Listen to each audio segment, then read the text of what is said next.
Hi, it's Joan. This week we're looking at partnerships and, in particular, the impact of whether to bid slam or not with your partner. This requires a lot of partnership cooperation and understanding. And people say, how do I know whether to bid a slam?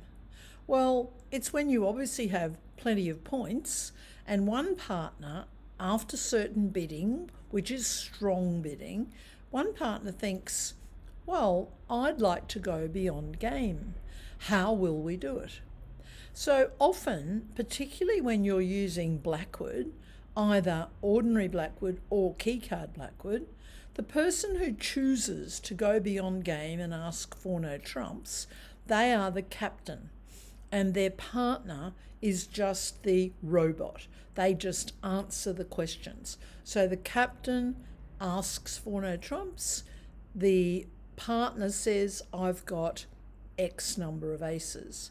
And then the captain makes a decision as to whether to go to slam or whether they need more information, in which case they would then ask for kings.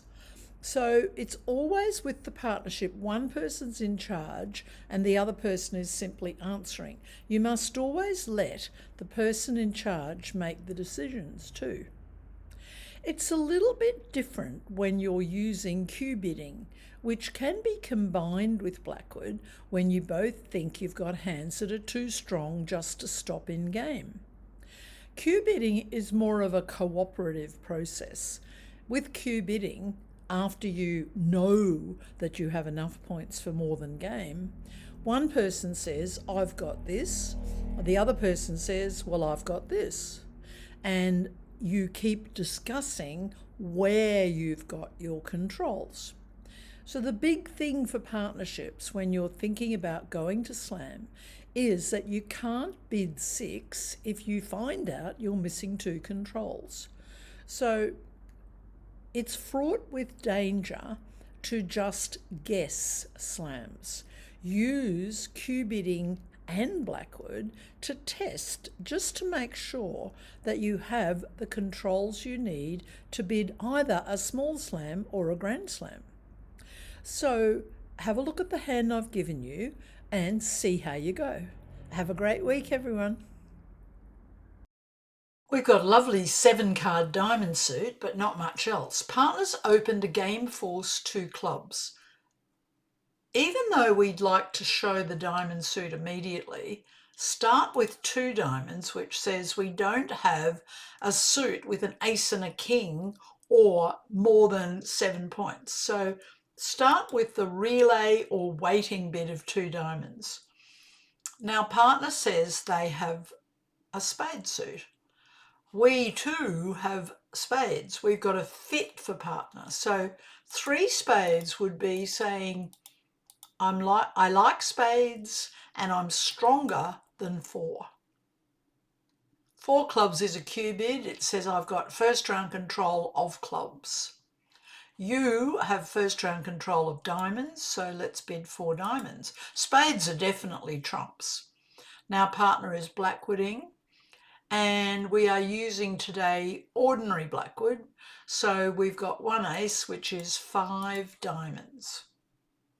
Partners decided on 6 spades. They had solid spades, 6 of them. We've got the ace of diamonds. We've got no diamond loser. We've just got a heart loser. So where are our 12 tricks? 6 spades, ace of diamonds 7. 2 hearts can be developed, that's 9. And we need to trump clubs. So play a club to the ace and trump a club. Now play the queen of hearts, and they're returning a heart. Trump a club. Now we can draw trumps.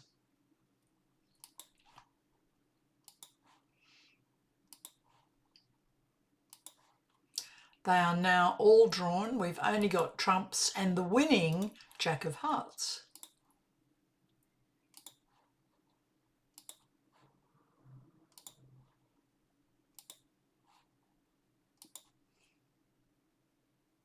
So 12 tricks, duly bid and made.